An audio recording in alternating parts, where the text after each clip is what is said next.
Loud? Okay, so we're now recording. Krista, take us away.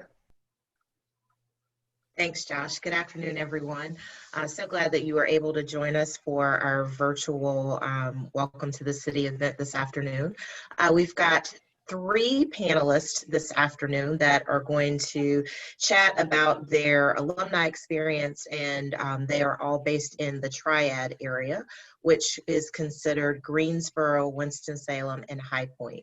So before we jump in with the questions, I would love each panelist to introduce themselves. Please state your name, the year that you graduated, and maybe a fun fact about yourself. So we'll start with Steve. My name's Steve Long. I graduated in 1991, and fun fact is I actually have a legacy down there. My oldest daughter is her 3rd year in the School of Engineering, and she is the president of NASB this year, Black Engineering Society. So as you can tell, just a tad bit proud of that. And hopefully she would be joining Krista this year in one of her organizations. So hint, hint, we will see how that goes. Awesome. Thanks, Steve. Mm-hmm. Beth, we'll go to you. I am Beth Bowman. I graduated in 94. I'm supposed to graduate in 95, so I always stop and have to think when I graduated. And I guess something about me is that I love the nonprofit world. I've spent my entire career and love volunteering. Awesome. And John. John Bowman. I graduated in 94. Fun fact about me, I met my spouse at UNC Charlotte. Apparently she didn't want to admit to that.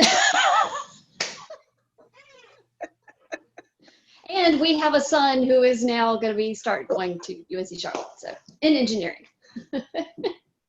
Well, John, you did ribber a little bit about spelling earlier, so perhaps, you know, Sure. you might still be smarting from that just a bit. That's right. That's right. I'm honest, I know. We're gonna jump into the questions. We've got 2 sets of questions, just kind of some panel discussion questions, and then we have a few that were submitted by alumni prior to the event. So we'll jump in. What is the same about the Triad area and Charlotte? Like, what similarities do you see? Like, I know the Bowmans are in Winston-Salem. Steve, where are you? I'm in the Greensboro area. Okay, so we've got 2 different cities. So Steve, we'll start with you. You know, what's the same about Greensboro and Charlotte? Well, the obvious is the weather is very similar. Just sometimes just a few degrees colder, but not enough really to make a big difference. The only time it really matters is during snow. There's been times where we get it here and Charlotte won't see anything. Because actually, I remember when I was in school, I came home one time for a weekend. And actually, we had quite a bit. And my mom was freaking out saying, "You going back to school?" And I'm like, "There's probably a chance they don't have any in Charlotte." So sure enough, got back in Charlotte, it was none. And I was like, how would I explain that to my professor? I got snowed in. But the weather is, you know, very similar. The biggest, and also the way we look at sports are kind of the same too. You know, using them as an excuse for events and getting together, you know, whether it's college sports or even some of the pro sports. What differences do you see between the 2 cities? The biggest thing that I see is really the size. There are a lot more events in Charlotte to go to than in Greensboro. We have a lot of similar.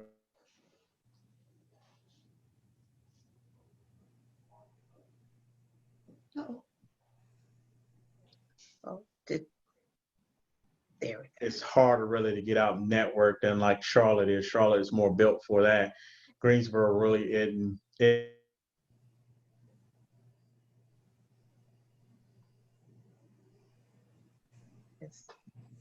Groups. Okay, great. Bowman family. Let's talk about the similarities between Winston-Salem and Charlotte and any differences that you see. John? The similarities I see is, while it's not on the scale of Charlotte, Winston-Salem is trying to get more of a thriving downtown area. We've invested a ton of money over the last decade and a half and revitalizing the downtown area of Winston-Salem to bring more people down there. There are more events and things like that. Again, not on the scale of Charlotte, but it is a similarity. One of the biggest differences is Winston-Salem is not as young of a city as Charlotte in terms of the population, but absolutely a fantastic place to raise a family because we do have a lot of arts, a lot of culture, good restaurants, anything that you would need or want from raising a family and the environment that you experience here. It would be a little bit of the difference I would see. It's just, it's not the hustle and bustle and some of the stuff like that you get down in Charlotte. I would definitely agree with both Steve and John. I mean, it's definitely a little bit smaller town feel, even though it's not tiny by any means. The only time you see everybody is if you haven't showered and you just run out to get something. Other than that, you'll never run into people you know. But yeah, it is much more of a hometown kind of feel, you know, big enough that you don't see everybody all the time, but it's a really good place in that sense. Great for families. So that I would agree. And the weather's great. Well, so John mentioned the kind of the resources that have gone into building the downtown area, and that's a great segue into our next question, because I know that Winston-Salem has made their streetery very popular, which is, for those who aren't familiar, it is where downtown restaurants have kind of built out tables and additional seating due to restricted capacities with COVID-19. So we'll start with the Bowmans. Where's your favorite place to eat in Winston-Salem? Sometimes our own house, depending on what we're cooking. He's a really good cook. There's several places. If we go out, Village Tavern is really good. And then if we go downtown, City Barbecue is just a good casual place to go downtown. Where's some other places? Full Moon Oyster Bar, which is actually in Full Clemens. Moon's really good, yeah. Excellent. And we actually love, there's a place called Jugheads. It's not a place where, you know, they have food trucks come in, but it's North Carolina beers, a lot from Charlotte. It's just a casual atmosphere and just get to hang out and grab some food from the food truck that's there that night and just enjoy. Willow's Bistro is a real small restaurant downtown that's really good. They have a really good lunch menu with some very unique sandwiches and stuff. Steve, we'll hop over to Greensboro. Where would you say are your favorite places to eat there in the city? It's kind of hard to think back pre-COVID, right? So I would have to say we also have a Village Tavern as well. I like it just because of the crab dip. It's just unreal. It's the only place I would eat crab dip, believe it or not. Everybody else's I just can't stand, but theirs is good. So go figure that. So we like that as a family. We also like, I'm trying to think if there are any unique small places, because a lot of places we go to are more chain restaurants around here, unfortunately. A lot of the nicer, small, non-chain places have closed down over the years. But there are a lot of nice restaurants on Battleground and some of the main thoroughfares. In downtown, there's a few places, but nothing's really coming to mind. I'm sure my youngest could probably spit off like 5 or 6 places real quick. There's a great Yum Yum. Huh? You've got Yum Yum over there. I was about to say the same And that would be thing. one of her favorite spots, actually. Her and my wife. I'm not a big hot dog person, believe it or not, but everybody else Go in for my the ice house cream. is. So Yum Yums, you know, it's right at UNCG, and it is like probably one of the most popular places. Especially on a day like today, if it's pretty, there'll be people sitting all out, going to get some hot dogs and ice cream, real good fresh ice cream. It is good. Yeah. Thanks, John, for that save. The only place I could think of was the hot now sign of Krispy Kreme, but you know, Right. That's good not too. really a restaurant. That's a North Carolina staple for sure. Yeah. If you don't get Krispy Kreme and Cheerwine, you haven't been to North Carolina. That's the truth. So I'm curious if you can share with us what about Greensboro and what about Winston-Salem made each of you decide to make the move there? Well, I know for me, Oh, did you want to start? No, there? no, go ahead. Go ahead, Steve. For me, mine was not a voluntary choice. I'm in North Carolina. I'm in Greensboro because of North Carolina A&T State University. My father went to college there. Both of my dad's actually from originally, I think he's from Virginia. His parents are from the West Indies, but my mom is from Eastern North Carolina, farming tobacco territories where both of them grew up in Lewisburg.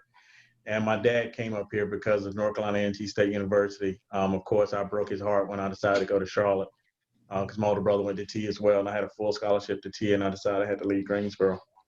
But we came here because of that. We stayed just because the quality of life and the churches here we really enjoyed. The church I belong to does a ton of work in the community. We've been doing COVID testing every week since this pandemic started, and been giving away a ton of food as well. But and my dad was the chairman of the deacon board of that church. So really the community aspect here really kept us here. And I was very fortunate to actually meet my wife here because when I got out of Charlotte being a lovely political science major, if anybody else is one, I'm sorry for you because I came back because I couldn't find a job. But I had a nice little degree. So I came back home and got a job here and met my wife and we made a home here. We love the school system. People love to complain about all the school systems, but it really depends on what you put into it. Here, both of my daughters were able to take advantage of it. The oldest did one of the academies, where her last year she took engineering classes at A&T. So when she went down to Charlotte, her first year was just a breeze because she had already taken what most of the freshmen taken. My youngest is in another program that's part of the school system where she's taking classes this year at GTCC. This would have typically been her senior year, but she'll go one more year. She'll come out next year with her 2-year associate's degree. And then from there, she'll go off to college and only have to do 2 years. And unfortunately, that college won't be UNC Charlotte. She's already let me know that she's not going to go where I went and her older sister went. So she'll probably be going to App. So who knows how that works. But we love the school system. We love the way it was pretty much, this city is made for if you have small kids. There are always events to do. Like I said, if you're single, trying to meet somebody, it's really hard. I was fortunate, met my wife at work. So it was kind of different for us, but it's made for people with small kids. There are always something to do. There's always different organizations there, support groups, and the way the neighborhoods are and the cost of living is really low. I know I kind of rambled on, but I really did appreciate the way the city is. And I landed in Winston-Salem because I grew up in Woodleaf, which is a small community outside of Salisbury, and I knew I wasn't going back there. And that was from Winston. So I was willing to pretty much go anywhere other than where I grew up. I didn't like it, it's just, there's nothing there. No. And we both had said at the time, Charlotte was really starting to build up. And, the idea of driving, a couple miles and it taking 20 minutes, we both were like, yeah, let's go, but, a little bit smaller. And, now when, Christmas hits and it's, 15 minutes worth of traffic, we're like, what in the world? Why is there so much traffic? So we do like the hometown feel. And, it's just a nice community in that sense, just like what Steve said. So what advice would you all give to an alumni who's thinking about moving to either Winston-Salem or to Greensboro? Get involved. Mm-hmm. I think, and not just because I'm in the nonprofit world, but honestly, volunteering, you get to see what the needs are in the community. You get to meet other people and go with something you're passionate about. I mean, there's so many opportunities in both Winston and Greensboro and High Point, and find what brings a passion to your life and get involved and start seeing how, you can be out there and impact the rest of the community. And I love it for the Niner Nation to be, involved in helping our communities. I would agree. Depending on what you want to do, find something that follows your passion. I got into trout fishing a few years ago and found an organization called Project Healing Waters. And what they do is they help veterans with disabilities learn the sport of fly fishing. It's given me a great opportunity to meet some fantastic people who have served our country, but also has allowed me to learn more and more about trout fishing. And more importantly, learn more about people who have served our country and what drives them, and why they wanted to go do what they did at 18, 19, 20 years old. Where I decided to go to college, they decided to go into the armed services. And so it's just been a fantastic experience for me personally. And, it just gives you that outlet of different people you can call on and just broadens your network. Just get involved in something.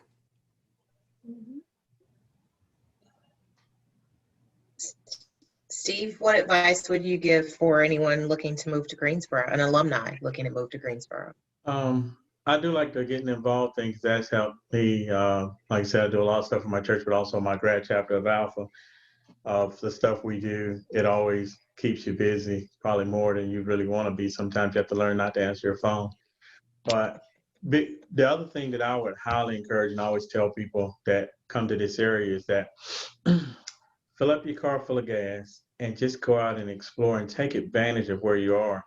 You're only a couple of hours from the beach, only a couple of hours from the mountains, but then just in Guilford County and Forsyth County, some of the back roads that you can take that you never would have thought of going on, you will see some amazing stuff and you will learn so much about the area. I mean, because like right here in Greensboro, like we have the only service dealership in North Carolina for, I think it's for the Lamborghinis and stuff because it's centrally located. You wouldn't even think that would be here. Wow. The first Rolls Royce dealership in the state was in Guilford County. It was in High Point because it was centrally located. It was well before Charlotte even thought about getting one. It was sitting downtown High Point, right across from where KFC is located. Go get some chicken and get a Rolls Royce. But on the outskirts, like in Winston-Salem, and I know John can attest to this, in Winston, there are some neighborhoods, like me and my wife used to love to look at houses. Some of the good old tobacco money built that are just fabulous estates. You're talking 7,000, 8,000 square foot houses. And just the architecture of them, you would just look at it and be amazed. You're like, really? Really? And it's not like just one, it's a whole neighborhood full of them. But if you just sit in your house and just say you're bored, you're going to be bored. Fill up your gas tank, ride around. It doesn't cost you anything. You will see so much in the area that just will, and everybody has different tastes. You'll see something that sparks your interest. And in Greensboro, one of the good things is that we have so many universities here. Pre-COVID, and hopefully after this is over, somebody always has something going on the weekend, whether it's Guilford College, Greensboro College, UNCG, A&T, Bennett, it's always something going on, and they're free events because, a lot of them are owned by the state or subsidized by the state, so it's free to anybody. It's a taxpayer, basically. Even the private universities have free events. Take your kids to them, and it's just really, you can always have fun on a weekend. You concur with that, John? Okay. UNC Charlotte events. When we have UNC Charlotte events here locally, we've had volunteer stuff for the Niners. Get involved with that. Come out and the more that we show that Niner Nation is here in our communities and we're helping our communities, that's what we want people to know about Charlotte. And pretty amazing group of smart individuals. So, getting together and meeting other Niners, it's always a good thing. So Beth, you were talking about the events that are there, like in the city, that the regional networks will host. But living in a different city, how do you stay engaged with the activities that are happening there on campus? And obviously, we're in a virtual world at this point, but prior to us all going virtual, what suggestions or tips would you give alumni to staying engaged with campus events? I would say definitely, obviously, being a part of the Niner Network and, that kind of information, you can find out what's going on. I know for us, we try to get down there when we can. I'll run into Niners here and they'll see me wearing my gear. I'm like, oh, go Niners. I'm like, have you been to campus? No, I haven't seen it. I'm like, you've got to get down there. And, when other people are like, oh my gosh, the things that, have happened there. Sorry, my dog's barking. It's interesting to see and get involved in that way. But, getting down there some, you don't have to go all the time, but get down there and, stay in touch because there's a lot of ways to be able to help the university even from afar. I think it's an interesting question you pose there, Krista, and the answer is almost a two-way answer. It's up to the individual to put some effort into finding out what's going on campus, but on the other side, and I think Charlotte does a great job of this, making themselves available for people to go find that information if they want to go find it. So I think one of the responsibilities the university has is just reminding alumni of the different events that are going on campus, even outside of football games, things like the International Festival, what that's all about, and so the botanical gardens and some of the other under the radar type things that we do have going on campus. So I think it's a partnership between the Alumni Association and the individual, and we've both got to kind of find each other somewhere in the middle there. And I think that's one of the challenges, is getting the alumni engaged to go find out what's going on. I think the university does a great job from a social media perspective. Yes. Covering what is available. So everything from Twitter to Facebook to Instagram. And I always, just like Beth, you said, you ask, have you been to campus? I'll ask, are you on a social media platform? Here, let's pull out your phone. Let's start following these, because they do a really good job of keeping that information updated for sure.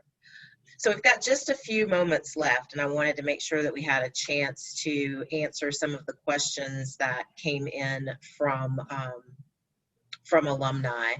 So I think the biggest one is, how is the university dealing with the upcoming COVID year? So I do know that Chancellor Gaber, that was talking about kind of the way that the university was going to move forward with students coming back on campus. So the students that are in need of on-campus labs and things, and so those students are on campus, and then the other students are attending virtually. But Beth and John, I know you have a student, well, and Steve does as well. From a parent standpoint, can you talk about some of that communication that you've received? And for us, we have one that was coming in as a freshman, so very different situation than if him already been there. I know Steve's daughter's already been there. It was interesting because looking at, we've got other friends at other universities and their children have gone off, and seeing the debacle they've gone through. Charlotte has not done that. They have absolutely been intentional with how they have approached this. It's an uncharted territory, and so nobody can do it perfect. I don't mean that, but honestly, it's close to perfect as it can get.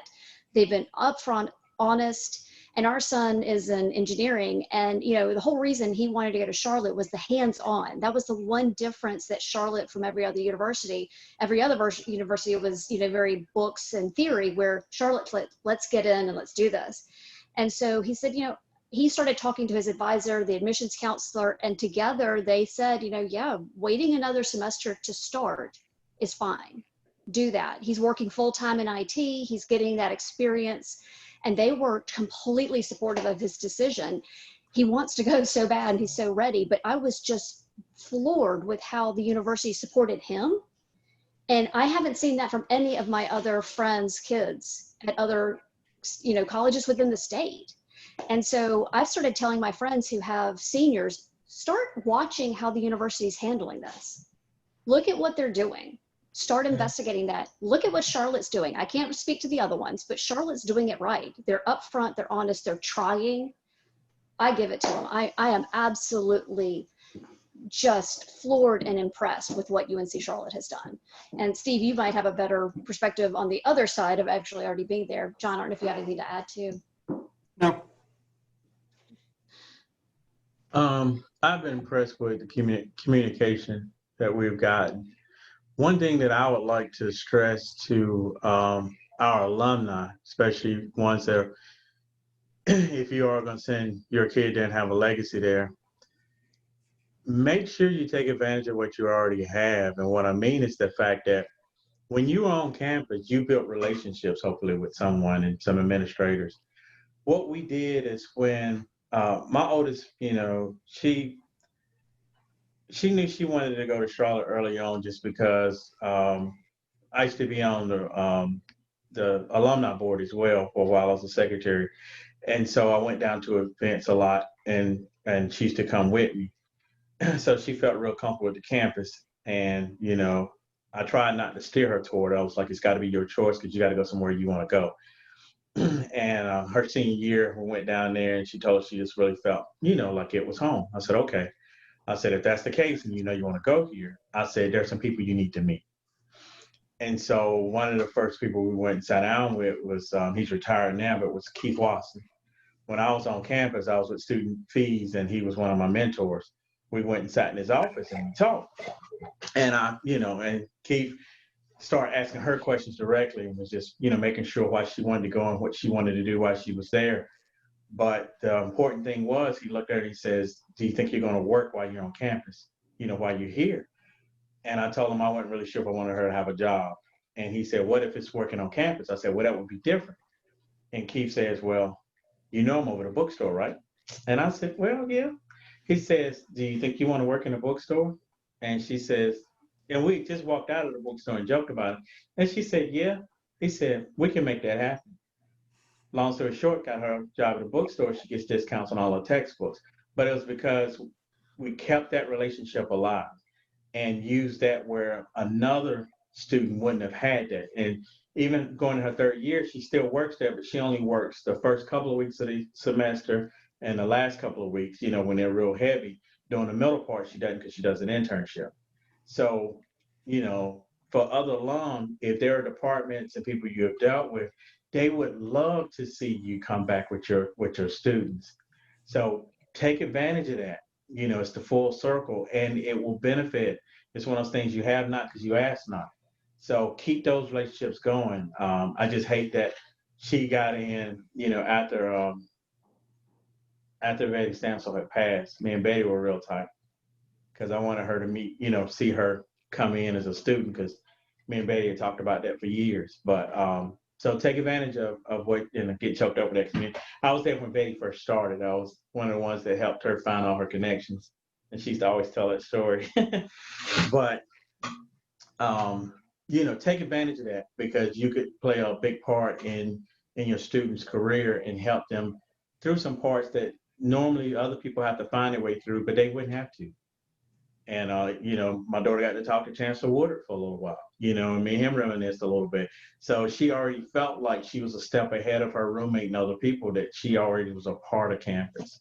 So, sorry, thanks for letting me ramble, but I wanted to put that in everybody's ear. If you have some students there, and John and Beth, definitely take advantage of that with your son. That's what it's interesting. It's such a large university now, but there's still such a community feel.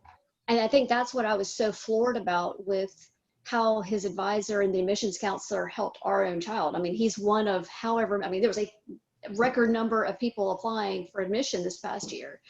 And that's just mind boggling. It's absolutely phenomenal. I'm so proud to be able to say that I'm a Niner. Absolutely, it's what makes Niner Nation special. Definitely. Well, Steve and John and Beth, thank you so much for sharing your experiences with us today. We're just a smidge bit over time, but I am going to throw it to Josh just for some final remarks. Thank you. Thank you to our panelists. Thank you to Krista for moderating, Cam for joining us, Dana for joining us as well. You were the kind of lone person that wasn't on the panel, but we really appreciate you, and hopefully you were able to glean some information from this today. If anyone has any further questions to follow up, I know the conversation around COVID and how campus is following that. To Beth's point, I think our communication has been outstanding around that, and I really do think that the way the university has handled the crisis has been a model for how other universities should handle it. We've seen very minimal clusters. We've seen strong communication. And what I think the most important thing you can glean is a measured approach. Nothing's been hastily made, maybe to the dismay of some who want answers right away. But the university is taking all the time they can possibly take to make the appropriate decision in the moment, rather than, some schools that canceled classes back in June, all the way through November. And, I think the university's done the best they can to provide a holistic learning experience, both on and off campus. Amenities needed on campus, residence halls being opened, and also trying to still keep distance. And so, just really impressed, even as a staff member, who can sometimes be a little bit more critical of how communication happens, of what the communication's been. So if you have any questions about that, I believe the website is NiderNationCares.uncc.edu, and that will have all of our listing of our COVID policies and practices. So, and yeah, Cam's put it there in the chat. So again, thank you all for joining. I'll stick around at the end here if anybody has any questions or wants to chat about anything, but otherwise, thank you so much and have a great day. Thanks, Josh. Thanks. Appreciate it.